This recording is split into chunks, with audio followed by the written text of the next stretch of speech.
Magandang araw mga kaibigan. Pag-usapan natin ngayon ang statement ni former Senator Trillanes na ito daw si former President Rodrigo Roa Duterte has declared war versus PBBM administration. Okay, bago ko talakay ng detalye, gusto kong magpasalamat sa mga nag-subscribe sa aking kaibigang vlogger, si Olivia Canoy Balandang. Kanina, pag-check up ko, 953 subscribers na siya. Konti na lang, maging 1,000 na. Yun lang target ko, matulungan siya maka 1,000 subscribers. Sa mga hindi pa nag-subscribe, please lang, ang link ng channel ni Olivia Canoy Balandang nasa description box ng video na ito. Pakiclick lang para maka 1,000 subscribers na siya. Okay, ito. In-interview si ex-Senator Trillanes ng isang vlogger. Pakinggan lang natin ang kanilang usapan. Then after that, magbigay ako ng aking mga reaksyon. Tama ba? Kasi may usap-usapan dito sa de-umani destabilization against the Marcos administration. Tama ba yung nabasa ko na parang base sa impormasyon nyo, nanggagaling yun sa direksyon ng mga Duterte? Tama po ba? Yes. Yun din yung impormasyon Ano pong basis? Ano pong basis na? Actually, Yan, si galing din yan Trillanes. sa intelligence community, no? Na itong security forces. So, tsaka doon sa sa mga network natin, yun din yung nakakalap natin. And wala namang ibang magtatangka no? Na na patalsikin si President Marcos kung hindi itong kampo nila Duterte. Kasi pag napatalsik nila si President Marcos, ang upo si Sara Duterte, the Vice President. So, kumbaga hindi mahirap i-analyze yun.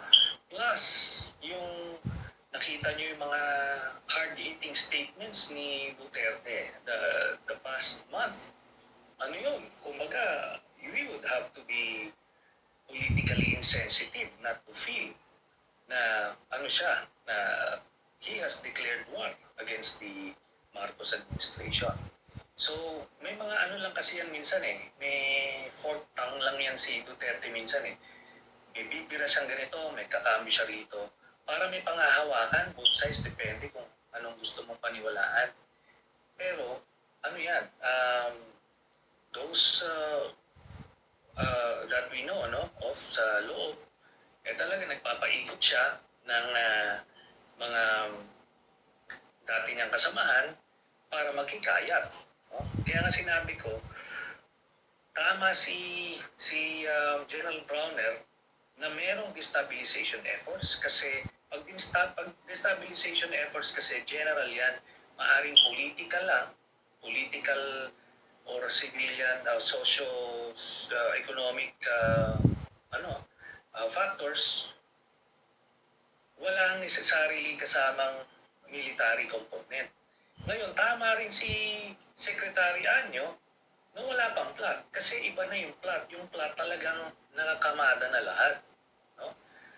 May political component, may military component. So medyo may synergy na ron at gumugulong na towards a certain timeline. So in both cases, tama sila. Pero at the same time, yun nga, hindi naman nalaman, nasabi kung sino, ito na ngayon. Base sa aming nakalap na impormasyon, kampo nila Duterte yun. No? So aside from that, pero sinasabi ko, malayo pa sila dun sa recruitment. Nag-a-agitate pa lang sila. Yung ibang so nagso-socialize lang muna. O, nagre-renew ng network. Diba? So parang... Okay. So, iklaro natin ha. Sinasabi ni ex-Senator Trillanes, nag-declare na ng giyera o oposisyon o kakalabanin o kinakalaban na ni former President Duterte ang PBBM admin. At si Tatay Digong ang utak sa destabilization efforts. Okay, I beg to disagree. Yung mga pronouncements ni PRRD for the past few weeks, reaction lang niya yon sa ginawa ni Speaker Martin Romualdez kay BP Inday Sara. Kung hindi sana sininggle out ni Speaker itong BP Sara na alisan ng confidential funds, wala sanang problema eh. So, bilang isang amahan, nakikita ko, natural instinct yung depensahan mo yung anak mo. Kaya hindi ako sangayon dito sa sinasabi ni ano ang mapapala. Yung sabi ni Trillanes na nananawagan ng destabilization si Pangulong Duterte para kung maalis si PBBM ang makikinabang anak niya. Wala yon sa nakikita kong Sa nakikita kong, yan, talagang mabunganga lang itong si Tatay Digong. Very frank. But for BP Inday Sara yung ginagawa niya, she's trying her best to hold the unity. Kaya makita mo, hindi siya palaban, kalmante lang siya, ang pananawagan niya is pagkakaisa, and I believe her, yung sinseridad niya.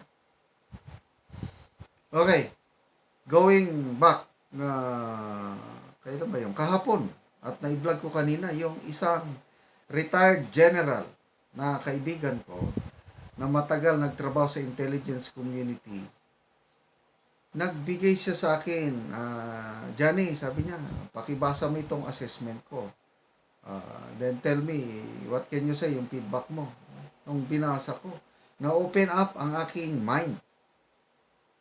Dahil yung sinasabi niya, ang utak ng destabilization efforts na nangyayari ngayon, walang iba kundi ang communist terrorist group, itong makakaliwa. Yung kanilang strategy is, may term na ginamit narrowing the enemy or fighting the enemy one at a time. Ang overall goal ng Communist Party of the Philippines is pabagsakin ang ating democratic government, then later on sila ang mamuno. Yun ang overall goal nila, na they've been doing it for the past 54 years. Ngayon, malapit na silang mapulbos, naghihingalo na, they're trying to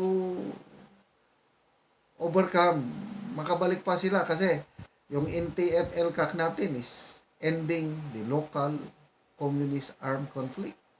Sinimulan ni Tatay Digong, pinagpatuloy ni PBBM. Maganda yung continuity na ang utos ng Pangulo sa AFP is tapusin nyo na by year end, tapos na yan. Ayaw mag-give up itong mga makakaliwa. Sito ngayon, sila ang gumagalaw niyan. I don't know, kay Senator Trillanes, mahina ka sa analysis sa ex-senator. Ano lang kasi itong Trillanes, may rido kay Tatay Digong. Rido yung term namin sa Mindanao, yung family o clan war, yung ubusan ng lahi. Ay di ba nung panahon ni Tatay Digong, walang ginawa itong Trillanes kundi siraan si administration ni PRRD. So hanggang ngayon, yan, sinisira pa rin niya. So mali, yung sabi niya na hindi nag-declare ng war si Tatay Digong between PBBM at sinabi nga niya ang grinaduhan ni Tatay Digong si PBBM, ang grade niya is 6. And I agree. Hindi naman totally palpak na palpak. ang administrasyon nito. May mga magaganda rin ginagawa. Kailangan may mga nahaluan ng palpak. Hindi pwede. Kaya 6, I agree. 6.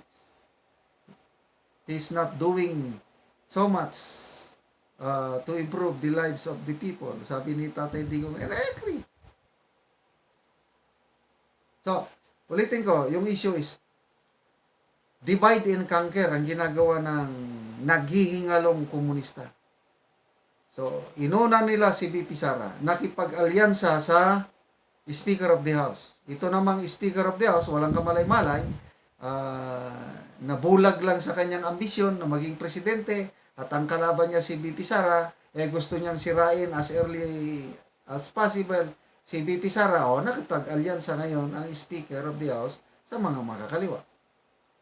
Not knowing itong Speaker of the House na ang ultimate goal ng kanyang kaalyansang Makabayan Black ang kanyang pinsan. So, nahuhulog sa sariling kumunoy itong si Speaker of the House. Dinamay niya ang kanyang pinsan. Hinuhukay niya ang kanyang political grade. So ako ngayon, ang aking panawagan is huwag tayong padala sa gustong mangyari ng mga komunista na mag-away ang dalawa, Marcos Duterte. Dahil pag natuluyan ng mag-away nitong dalawa, ang papalakpak yan yung mga komunista kasi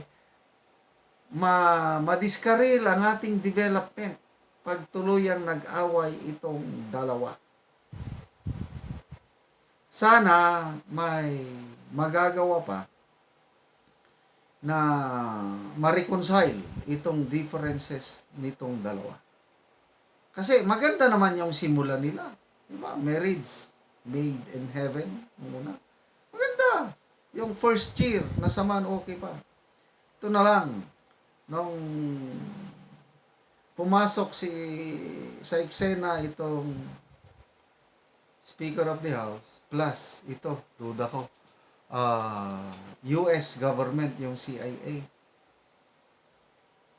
Yung sinabi ni Senator Amy na may consultant, American consultant, ang PBBM admin na nag-a-advise na as early as now, sirain na yung pinaka-strongest candidate for presidency. Sino yun? Si BP Sara.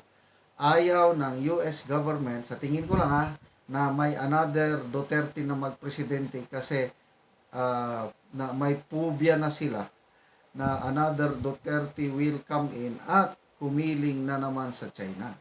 Ang gusto ng US forever na itong Marcos Araneta Romualdez na maging presidente para palagi tayong makipag-alyansa o kikiling sa US. Yan. Battle of superpower na iipit po tayo. So, Senator Trillanes, I beg to disagree. Maling-mali kayo. Sana kalimutan nyo na yung hidwaan nyo ni Tatay Digong, mag-move on na po tayo.